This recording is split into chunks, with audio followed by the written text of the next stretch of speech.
Buenas tardes, mi nombre es Rodríguez Bravo César, pertenezco a la Escuela Superior de Medicina del Instituto Politécnico Nacional y actualmente me encuentro asistiendo a clases en el Hospital Juárez Centro y se me encomendó realizar el tema de pancreatitis aguda por parte de la materia de terapéutica. A continuación, pues vamos a empezar a abordar un poco del tema de pancreatitis, pero no sin antes saber un poco de epidemiología. Y la epidemiología nos marca que la pancreatitis aguda es uno de los acontecimientos menos frecuentes en cuanto a dolores, en cuanto afectaciones en el servicio de urgencias caen en el día en un hospital. Este representa el 1% de todos los trastornos de cavidad abdominal. El principal aquí en México sería la obstrucción del colédoco, que también es conocida como la coledocolitiasis, y el que produce dolor y puede ser confundido en cuanto al diagnóstico diferencial. Es de mayor frecuencia en hombres que en mujeres y, y principalmente en hombres que son alcohólicos. También es principal en una etapa de la vida que va desde los 25 años hasta los 75 años y es muy poco frecuente en niños. En niños solamente se puede dar mejor por algún traumatismo. Pero yo creo que en la actualidad ya estamos viendo casos en otros hospitales donde se presenta coledocolitiasis, ya que hay niños que ya son alcohólicos y hay niños con muy malos hábitos alimenticios. Bueno, la primera que vamos a analizar el día de hoy va a ser la anatomía. Y la anatomía, esta imagen es una imagen a color sacada del libro de Yokoshi, que es un anatomista que se encarga de diseccionar cuerpos. Yo creo que muchos de ustedes lo han consultado. Y lo que podemos rescatar de esta imagen son cuadrantes. En la imagen inferior del lado izquierdo podemos observar algunos cuadrantes que están resaltados con verde y podemos enumerarlos desde arriba hasta abajo, de izquierda hacia la derecha, de arriba hacia abajo, como epicondrio derecho, epigastrio, epicondrio izquierdo, flanco derecho, mesogastrio, flanco izquierdo, fosa ilíaca derecha, epigastrio y fosa ilíaca izquierda. En estos cuadrantes se encuentran ubicados los distintos tipos de órganos. También hay otra división topográfica que solamente se basa en 4 cuadrantes, pero la más específica para mi gusto es esta. No es muy difícil aprenderse los números de los cuadrantes y aparte aquí podemos referir más precisamente el dolor que presenta el paciente al hacer nuestra historia clínica. Sabemos bien que la exploración va a empezar, o la historia clínica empieza con la anamnesis, con el interrogatorio pericial del paciente, y lo que podemos empezar a preguntar al paciente que presenta un cuadro de dolor abdominal es desde cuándo empezó el dolor. La cronicidad es muy importante porque nos marca ahora sí que la diferencia en cuanto a procesos patológicos están pasando en los diferentes tipos de órganos y pues nos puede dar la pauta para poder hacer un diagnóstico eficaz. En la imagen de en medio que les decía al principio podemos observar el páncreas in situ. El páncreas in situ se encuentra ubicado, es un órgano retroesternal principalmente, que se encuentra en íntimo contacto con lo que va a ser las vértebras las vértebras lumbares y se dice que su ubicación se encuentra entre la vértebra L1 y L2, que es la lumbar 1 y la lumbar 2, se encuentra la ubicación del páncreas. Algunos anatomistas o autores de libros difieren acerca de su ubicación, pero esto es causa de que la anatomía humana es muy irregular, dado que cuando es la embriogénesis del páncreas, en algunos haciendo un poco más y en otros no. Así que podríamos decir que es normal si se ubica en la cavidad abdominal. Anormal sería que se ubicara, no sé, en otro sitio que no fuera abdominal. Y hablaríamos de un páncreas ectópico, pero no es el caso. Lo que es rescatable aquí del páncreas es hablar sobre su peso. Su peso, bien menciona Rouvier, que es un peso aproximadamente de 100 gramos, y en el cual su peso de 100 gramos está dividido en dos porciones histológicamente. Histológicamente, como menciona Ross, el 90% de lo que es el páncreas se va a referenciar con lo que es la porción exócrina del páncreas, que se encarga de secretar el jugo pancreático, y el otro 10% va a estar relacionado con lo que es la secreción endocrina, que es las hormonas como la insulina, el glucagón y lo que es la somatostatina. Por en medio del páncreas podemos observar cómo corre un conducto. Este conducto es el conducto principal de Wirsung, el cual desemboca en la papila duodenal mayor, del duodeno, que se conoce como ámpula de Vater, y en este se le agrega, o casi al llegar a lo que va a ser la ámpula de Vater y hacer su desembocadura, se junta con lo que es el conducto colédoco para ahí desembocar los dos sus secreciones. Y podemos seguir el trayecto del conducto colédoco y llegar hasta la vesícula biliar de lo que es el paciente, perdón, el cadáver, y observar por encima de la vesícula biliar los lóbulos del hígado divididos por el ligamento redondo. Y por abajo del ligamento redondo, siguiendo la trayecto del ligamento redondo, podemos observar vasos que son arterias. Estas arterias pertenecientes a lo que va a ser el tronco celíaco, que es proveniente de la arteria aorta, que va a dar ramas para la irrigación de lo que es el páncreas propiamente, que se van a llamar ramas pancreáticas.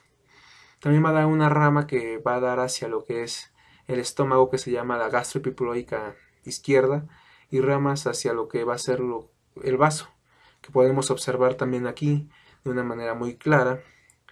Podemos ver también que por debajo de la vesícula biliar se encuentra el duodeno seccionado, y ya no podemos apreciar perfectamente dónde se embocaba el conducto principal de Wirsung. Aparte del conducto principal de Wirsung, tenemos un conducto accesorio llamado conducto de Santorini, el cual se le dio el nombre por un anatomista. Ya saben que todos los conductos y arterias muchísimas tienen nombre de anatomista o de la estructura que irrigan principalmente. Este anatomista se llamaba Santorini. Giorgio Domenico Santorini le dio el nombre a este conducto que desemboca en la papila duodenal menor, no precisamente en la misma papila que desemboca el conducto principal de Wirsung. Como les comentaba en un principio, en la epidemiología la principal causa de una pancreatitis aguda es el alcoholismo a consecuencia de la coledocolitiasis. La coledocolitiasis que se va a formar en la obstrucción de lo que va a ser el conducto de la papila duodenal mayor, donde se va a crear la desembocadura y va a estar obstruyendo. Muy bien. Por debajo del páncreas, bueno, antes de entrar en ese tema del conducto, vamos a ver toda la anatomía que está aquí implícita, y podemos ver que por debajo del cuerpo del páncreas tenemos una arteria. Esa arteria se le llama la arteria mesentérica, la cual irriga, la arteria mesentérica superior, la cual irriga 2/3 de lo que va a ser el colon. Y por ejemplo, si queremos observar un poquito más detalladamente, podemos ver el dibujo que está hacia la parte superior izquierda, en el cual podemos observar el tronco celíaco, que como ya habíamos comentado daba la arteria esplénica, pero aquí hay una arteria que va hacia la derecha, que se llama arteria hepática común, o arteria hepática primitiva, que después va a dar la arteria hepática propiamente dicha, y posteriormente va a dar lo que son las arterias hepáticas.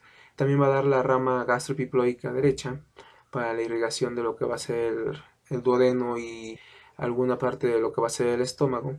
Y por debajo de este tronco celíaco vemos el nacimiento de lo que es la arteria mesentérica superior, que ya estábamos comentando. Yo creo que es lo más rescatable de todo esto, a no ser que el paciente es masculino, o sea, todo lo que podemos rescatar acerca de las imágenes. Y vamos a ver un poco de la histología. Bueno, la histología normal del páncreas está compuesta por muchísimos de células acinares que se pueden ver en la diapositiva, y por el medio de las células acinares hay conductos. Esos conductos son llamados conductos intralobulillares, que son miles, y que al último van a desembocar en el conducto principal de Wirsung, para vertir sus secreciones a lo que va a ser el duodeno por medio de la papila duodenal mayor. En esta imagen la podemos observar esos conductos intralobulillares con la letra IND. Con la letra CT estamos marcando el tejido conjuntivo que rodea a todas estas células y forma parte del parénquima pancreático. Con las letras B, V podemos observar los diferentes vasos, arterias que están implícitas en la irrigación de lo que es del páncreas, y por el medio de esas arterias vemos unos puntitos, considerablemente son eritrocitos. Algo importante aquí en la letra IL, que está ahí rodeada con puntitos, eso está haciendo referencia a lo que es la parte endocrina de lo que es el páncreas, y es el que secreta las hormonas que son la insulina, el glucagón y la somatostatina. Esto se le conocen como un islote de Langerhans, que ya posteriormente, si nos da tiempo, veremos la importancia que tiene el islote de Langerhans sobre el metabolismo humano. Bien, hablando acerca de la fisiología exócrina, tenemos que tiene diferentes tipos de inervaciones, dos tipos de inervaciones distintas, que es el parasimpático y la simpática. La parasimpática está dada por el nervio vago y esta a su vez le va a proporcionar inervación a lo que es el duodeno, y el duodeno va a secretar diferentes hormonas como la secretina, la colecistoquinina y la enteroquinasa. La secretina está relacionada con la secreción de bicarbonato, cloro, magnesio y zinc, mientras que la colecistoquinina está relacionada con la secreción de tripsinógeno, quimiotripsinógeno, carboxipeptidasa, alfa-amilasa, lipasas como la fosfolipasa 2, DNA, DNasas y RNasas, que son también enzimas, y la simpática es un proceso inhibitorio para la secreción de estas hormonas también a partir del duodeno. Es importante destacar que para la activación de las enzimas que se encuentran en los acinos pancreáticos o las células acinares, es importante que se secrete una de estas enzimas en el duodeno, que es la enteroquinasa. La enteroquinasa va a activar lo que va a ser al tripsinógeno para convertirlo en tripsina. También es importante decir que las enzimas dentro de los acinos pancreáticos se encuentran como zimógenos, o sea, no tienen actividad enzimática alguna, hasta que no salen y son vertidos al duodeno y se encuentran con la enteroquinasa. Y la enteroquinasa, la principal enzima que activa es la tripsinógeno, que se convierte en tripsina. Y a partir de la tripsina empieza la cascada de activación. La tripsina empieza a activar lo que es la quimiotripsinógeno para formar la quimiotripsina, y la quimiotripsina activa la carboxipeptidasa, la cual la divide en dos y la va convirtiendo en carboxipeptidasa alfa y carboxipeptidasa beta. Esto es importante ya que el proceso fisiopatológico están involucradas estas tres enzimas para lo que es la necrosis del parénquima del páncreas. En la imagen inferior del lado izquierdo podemos observar otra vez la vesícula biliar, y ahora podemos ver en la vesícula biliar esos cálculos que les decía, el cálculo biliar, que es el que baja por el conducto cístico, pero por arriba del conducto cístico podemos observar el conducto hepático, que también se conecta con el cístico para formar el conducto colédoco, que a la vez va a desembocar en la papila duodenal mayor, y de la papila duodenal mayor va a ser donde llegue el lito y se obstruya esta vía, donde desemboca también el conducto de Wirsung que se encuentra ahí, y el conducto de Santorini, que también se ve claramente, pero que no desemboca en la papila duodenal mayor. Ella tiene su propia papila. Entonces, el mecanismo fisiopatológico para que se produzca la pancreatitis, que ya veremos más adelante. En cuanto a la fisiología endocrina del páncreas, podemos destacar que el páncreas se compone de tres tipos diferentes de células, que son las células alfa, las beta y las delta, y las células alfa que secretan el glucagón, que se libera al disminuir la glucemia. Cuando tenemos un periodo de ayunas prolongado, se libera el glucagón para aumentar la glucogenólisis, la lipólisis, la proteólisis y la gluconeogénesis, que son mecanismos de compensación para que el cuerpo no se quede sin alimento y el cerebro reciba las cantidades necesarias de glucosa, porque bien sabemos que el cerebro es el principal órgano del cuerpo y de la economía que recibe y que necesita de glucosa para poder realizar sus funciones. En cuanto a las células beta, tienen la función contraria de lo que es la célula alfa, que secreta glucagón. Estas van a secretar insulina y esta se va a liberar cuando aumenta la glucemia. Esto es cuando empezamos a comer, empezamos a secretar insulina, y esta va a hacer que aumente la captación de glucosa, la síntesis de glucógeno, se estimule la glucólisis por medio de los tejidos, haya síntesis de ácidos grasos, o sea, se incremente la lipogénesis y la síntesis de proteínas. Esto es importante porque en las enfermedades endocrinas, como es la diabetes mellitus tipo 2, la insulina está o escasamente reducida o no se produce en su totalidad. Y esto es lo que produce la mentada llamada diabetes mellitus. En la imagen pues podemos destacar la composición del islote pancreático y de las células acinares que se encuentran virtiendo sus secreciones a los conductos. En este caso las células de Langerhans vierten sus secreciones a lo que son los grandes vasos, por eso se les llama que son células endócrinas, y principalmente pues de insulina, ¿no? Un poquito más de la insulina. Bueno, esta es una célula de la célula beta pancreática liberadora de insulina, en donde podemos observar transportadores, muchos transportadores y receptores y canales, pero el principal es el GLUT2. El GLUT2 es un canal para la glucosa. ¿Y para qué quiere estar la glucosa la célula beta? Bueno, La glucosa la necesita para una cosa, para producir la glucosa 6-fosfato, que se va a transformar en ATP por medio de los mecanismos que ya conocemos, y que este ATP va a poder propiciar la despolarización de la célula por medio de un proceso en el cual se implican los canales de potasio y ATP, que son inhibidos por las concentraciones altas de ATP dentro de la célula y producen una despolarización. Esta despolarización va a permitir que se activen los canales de calcio sensibles a voltaje y permitan la entrada de calcio dentro de la célula. Habrá un incremento de calcio a nivel citoplasmático en la célula, va a haber un incremento de la movilización de las vesículas que contienen la insulina hacia afuera, o sea, va a haber exocitosis y va a permitir que salga la insulina.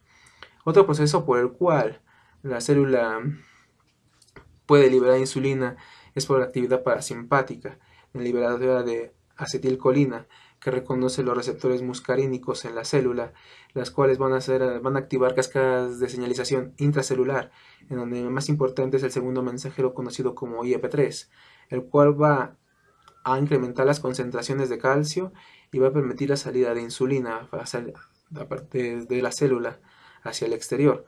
Otro mecanismo por el cual va a poder secretar insulina va a ser por la actividad de los ácidos grasos libres, que van a reconocer sus receptores de proteína GPR40 en la membrana celular, y esos a su vez van a producir IP3 y van a activar el calcio y es la misma señalización. Otro factor es el péptido parecido al glucagón. Este péptido parecido al glucagón va a reconocer receptores metabotrópicos acoplados a proteínas G en la membrana celular, en un nombre GLP1R, y estos van a propiciar la proteína GS, que es la de síntesis, y va a activar la niatociclasa para producir una movilización intracelular de calcio y que se produzca la liberación de las vesículas. Y el proceso inhibitorio va a estar dado por adrenalina y noradrenalina, que también va a reconocer receptores metabotrópicos acoplados a proteínas G con nombre R alfa 2 adrenérgicos, y estos van a propiciar la proteína GI, y la GI va a ser inhibitoria, no va a producir y no va a activar la niatociclasa. Bueno, pues vamos a ver un poquito de la pancreatitis aguda. Antes vamos a tocar un caso clínico. Paciente masculino de 7 años de edad, procedente de Michoacán, con historia de dolor abdominal en epigastrio, con irradiación al mesogastrio y fosa ilíaca derecha, el cual se agrava con ambulación acompañándose de vómitos en 3 ocasiones de contenido alimentario, presentando lipotimias en 2 ocasiones y agregando a ello una historia de trauma abdominal de 7 días de evolución al caer de un árbol de altura no especificada. A su ingreso a la sala de observación ingresa con un peso de 28 kilogramos, una frecuencia cardíaca de 80 por minuto, una frecuencia respiratoria de 28 por minuto, está elevada, una temperatura corporal de 38 grados centígrados, y en el examen físico se encuentra a la inspección Gray Turner positivo, a la palpación dolor en mesogastrio y fosa ilíaca derecha, con síndrome de rebote positivo, a la percusión matidez en base pulmonar izquierda y flanco izquierdo, a la auscultación ruido intestinal disminuido, y sus exámenes de laboratorio reportaron un hematocrito del 38%, una leucocitosis, glicemia de 131 miligramos por decilitro, amilasa sérica de 3100 unidades industriales por litro, y su examen general de orina resultó normal. Aquí hay muchos aspectos clínicos que resultan relevantes, el de por qué se eleva la glicemia. Si bien sabemos ya que la glicemia está relacionada con las células beta-pancreáticas, empezaremos a pensar por ahí que ya hay destrucción también de islotes de Langerhans en cuanto a la glicemia se respecta. En cuanto a la leucocitosis, es un proceso proinflamatorio, entonces tiene que haber migración de leucocitos hacia la zona de afectación. Tiene que haber también una producción de amilasa, perdón, en cuanto al examen físico, vamos a ver ahorita en la presentación cuáles son estos tipos de signos y síntomas que se presentan en lo que es la pancreatitis aguda y cómo se manifiestan, en lo que es el cuerpo. Y pues también estamos viendo la incidencia en niños, es muy rara, pero ahorita vamos a ver por qué el niño tiene este problema. Bueno, ¿qué es la pancreatitis aguda?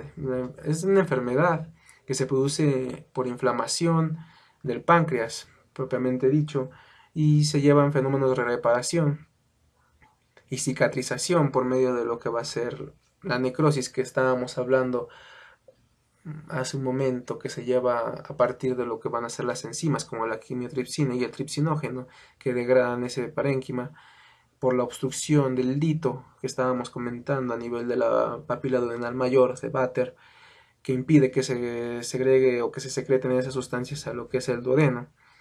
Y esto puede llegar a la producción más grave de lo que es la pancreatitis, al fallo orgánico generalizado. Pues la etiología pues es de múltiples variantes. Estamos hablando que hay factores predisponentes como lo que es el alcoholismo, la hipertrigliceridemia como el tipo 1, 4 y 5, un traumatismo, por ejemplo, que podemos relacionar el caso clínico. El niño había caído de un árbol, había sido un trauma en la pared abdominal. Entonces pudo haber tenido una ruptura del páncreas, una lesión del páncreas, y pues por eso mismo tiene este problema de pancreatitis. Por infecciones, una hipercalcemia. La hipercalcemia, recordemos que el calcio es el principal mediador para la liberación de todo lo que son enzimas y hormonas dentro de las células, entonces podemos estar relacionándonos por ahí, ¿no? El consumo excesivo de calcio pues está produciendo esto, el sedentarismo y la mala alimentación. En cuanto a la fisiopatología, yo creo que ya hemos abordado un poco mucho de la fisiopatología en cuanto a las otras diapositivas, pero ahora vamos a hablar un poco más detalladamente. El almacenamiento y activación de enzimas en forma de decimógeno es parte de la fisiología, de la fisiopatología, y como les comentaba yo anteriormente, la fisiopatología y la activación de las enzimas dentro del páncreas es la principal causa por la cual se empieza a ver la necrosis dentro del páncreas y empieza el perdón, y empieza el proceso inflamatorio. También dice que por activación de las enzimas, pues viene siendo lo mismo. Esas enzimas que deberían ser activadas normalmente a la luz intestinal por la enteroquinasa ya no son activadas y se empiezan a ver la cascada de activación dentro de las mismas células, se empieza a ver necrosis. La producción del inhibidor de la tripsina. Hay una sustancia que se llama inhibidor de tripsina y este está implicado cuando hay niveles elevados de tripsina y que ya el cuerpo ya dice ya no te hace falta tripsina, se libera el inhibidor y deja de producirse la tripsina. En este caso está inhibido, no se produce y hay una afectación por parte de la tripsina y produce más necrosis. En cuanto a la regulación imprecisa de los niveles de calcio, pues ya sabemos bien que el calcio está relacionado con la exocitosis de lo que es tanto insulina como las otras enzimas que están involucradas en la porción exócrina. Incremento de las presiones, como les comentaba, la formación de litos por medio de la coledocolitiasis, que forma un lito y obstruye la papila duodenal mayor, y se forma así o se crea la presión de los conductos, se eleva y empieza a haber un retorno de lo que es la secreción exócrina y empieza a haber activación dentro de este páncreas y empieza a haber necrosis. En cuanto al último, vamos a enfocar más en lo que dice hasta abajo, porque lo demás ya lo sabemos muy bien. Dice que las lesiones, pues la inflamación intersticial y edema, pues sí, hay necrosis, hay ruptura, hay ruptura de muchas proteínas que están conformando el parénquima y que forman estructuras dentro de lo que es el páncreas, pues podemos hay edema. Hay proteólisis, sí, por las proteasas que secreta, como el tripsinógeno y la tripsina. Hay necrosis grasa. Debemos de recordar que hay necrosis grasa por medio de las lipasas, que está ahí en la fosfolipasa 2. Y hay hemorragia por medio de la elastasa. Encima. En esta diapositiva, pues estamos viendo las características patológicas que tiene el páncreas. Y en la imagen histológica se muestra edema y infiltración grasa por adipocitos. En la zona de edema se alcanza a visualizar algunos eritrocitos que estamos viendo ahí con la flechita, con las flechitas rojas, que ya hay extravasación de eritrocitos, ya hay edema. Y por ejemplo acá que está lo que es la necrosis grasa, que va a ser que eso va a propiciar que haya un incremento del tamaño de lo que va a ser nuestro páncreas. Y por ejemplo, si leemos la diapositiva y vemos extravasación que produce el edema, pues estamos de acuerdo que el edema se produce y hay extravasación de líquido al espacio intersticial. Hay necrosis grasa, como lo habíamos comentado, por la fosfolipasa 2. Hay reacción inflamatoria aguda. Si hay una reacción inflamatoria aguda que llama polimorfonucleares, y los polimorfonucleares secretan muchísimas más sustancias que llaman a otras células para producir y para combatir este proceso inflamatorio que detectan como extraño y entonces Este proceso inflamatorio se vuelve un proceso inflamatorio crónico, que es donde ya hay pérdida de la función. Hay destrucción del parénquima por medio de la necrosis y por medio de la tripsinógena, la quimiotripsina. Hay destrucción del parénquima. Hay destrucción de vasos sanguíneos. Ahí sí hay destrucción de vasos sanguíneos. Y hay por necrosis grasa. Como se muestra en la imagen de abajo, pues podemos ver necrosis grasa. En cuanto a la semiología, pues dice que va a haber un dolor abdominal, intenso, continuo y de difícil control. Y una de las principales características del dolor en la pancreatitis es que comienza súbitamente y de una manera violenta, es semejante al del infarto agudo al miocardio o de una perforación gástrica. Es por esto que debemos de tener en cuenta lo que es el diagnóstico diferencial sobre lo que es sobre lo que es el páncreas. El dolor referido hacia el hombro izquierdo y el hipocondrio izquierdo también es importante. Esto se le conoce como zona de Catch, que es una zona donde se irradia el dolor en hemicinturón, en cinturón completo por los flancos. Y dice también que el paciente adopta posiciones antiálgicas. ¿Qué quiere decir esto? Como el paciente que está ahí en rojo. Pues quiere decir que adopta posiciones para disminuir la presión intraabdominal en la zona donde está el dolor y adquiere lo que es una posición como fetal. El dolor es referido hacia el hombro, ya hemos comentado de eso. Hay vómito, está inquieto el paciente, polipneico, diaforético, taquicárdico, hiperglucémico. Hay acidosis. Si hay acidosis porque hay una disminución en la secreción de bicarbonato. Hay trastornos de la coagulación, insuficiencia respiratoria por lo de la acidosis y hay hipertrigliceridemias. Bueno, a la inspección vamos a encontrar dos signos importantes, el signo de Cullen y el signo de Greig-Turner. El signo de Cullen comprende manchas amarillentas, equimóticas, en la región periumbilical y son debidas a lo que es el contenido enzimático y a la salida de eritrocitos que contienen hemoglobina, alcanzando la piel y produciendo este tipo de manchas muy poco visibles en las pancreatitis, pero que son importantes para que ustedes las reconozcan si alguna vez las llegan a ver. Y el síndrome de Grey-Turner es lo mismo, nada más que se va a dar en lo que es la espalda y hacia los flancos izquierdo y derecho. Y tienen la misma similitud, un tipo de coloración. A la palpación debemos de encontrar diferentes zonas de palpación para referir dolor. La primera zona que vamos a analizar va a ser la zona pancreática de Chufari River. Esta zona corresponde al colédoco pancreático y es dolorosa la palpación superficial y se puede ubicar trazando una línea imaginaria de la espina ilíaca anterosuperior hacia el ombligo y posteriormente una línea que vaya desde el ombligo hacia el apéndice gifoides. Y aunado a esto debemos de cruzar una línea que forma un ángulo de 45 grados y en el ángulo que está por encima, que está por arriba, podemos encontrar la zona pancreática de Chofar que les comentaba que es dolorosa la palpación superficial. El siguiente punto que debemos de analizar es el punto pancreático de Desjardins. El punto pancreático de Desjardins corresponde a la desembocadura del conducto de Bisburg y se encuentra trazando el eje que va desde el ombligo hacia hacia el vértice de la axila derecha, hacia el vértice anterior de la axila derecha. Y ahí vamos a encontrar el punto de Bismuth, que también es doloroso a la palpación superficial cuando existe un proceso de pancreatitis. Y el método de Mallet-Guy, que se realiza con el paciente en decúbito supino lateral derecho, es una palpación profunda y se palpa el cuerpo pancreático que está aumentado en la pancreatitis. Y vamos a ver el método de Mallet-Guy, que es una palpación profunda.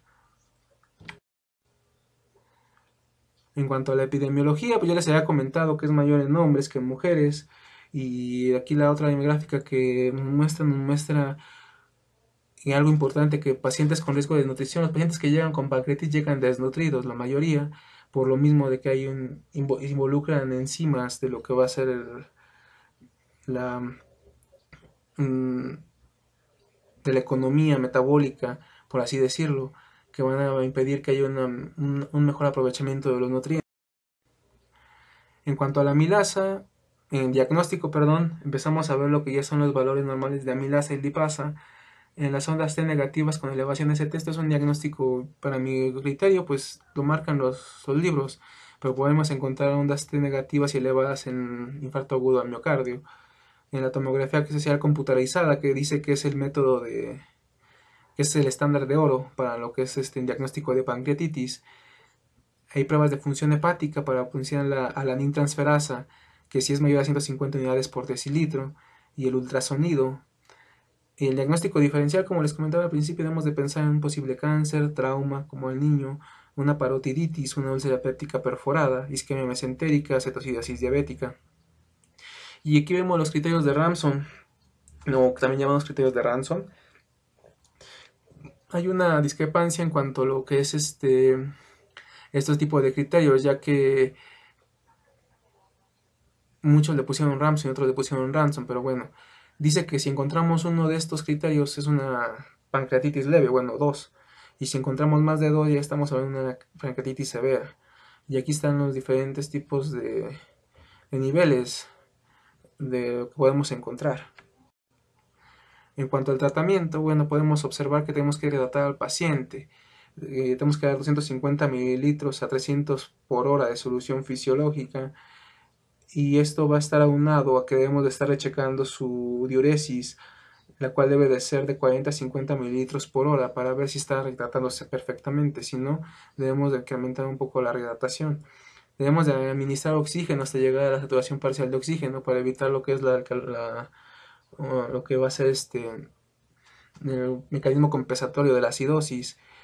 Y debemos de darle metamisol, 2 gramos cada 8 horas, más meperidina, 50 a 100 miligramos, y esta va subcutánea. En cuanto a lo que es los escalones del dolor, hay tres escalones. Ese sería el primero. El segundo escalón se administra una bomba analgésica de 6 a 8 gramos de metamisol, y en el tercer escalón ya estaríamos pensando en una analgesia epidural. En cuanto al antibiótico, nada más lo vamos a usar cuando tengamos alguna duda de que pueda haber algún proceso infeccioso, y le podemos dar ciprofloxacino de 20 a 30 miligramos al kilogramo por día, o una ranitidina de 1 miligramo kilogramo por día cada 6 horas. El apoyo nutricional es muy importante. Debemos checar el aporte calórico, el aporte proteico, el carbohidratos y los lípidos, que debemos de ver que son muy reducidos, la verdad. No debemos de dar tantos lípidos. Y el tratamiento quirúrgico, que consiste en la aspiración guiada por tomografía axial computarizada, una esfinterectomía y una colecistectomía. Esto es importante para el tratamiento de la pancreatitis aguda, y ese sería todo el tema que me tocó desarrollar por parte del Hospital Juárez del Centro y por parte de la Escuela Superior de Medicina. Pues yo agradezco su atención, y pues cualquier duda que tengan o cualquier comentario que ayude a mejorar la presentación sería bienvenido. No me cierro a las críticas también, y pues posteriormente pues así podríamos subir un poquito más de videos. Fue un poquito corto, me tardé 33 minutos, pero creo que si lo checamos después y ya veamos más videos, podríamos mejorar la calidad y la información. Pues muchísimas gracias por todo. Nos estamos viendo la próxima. Bye.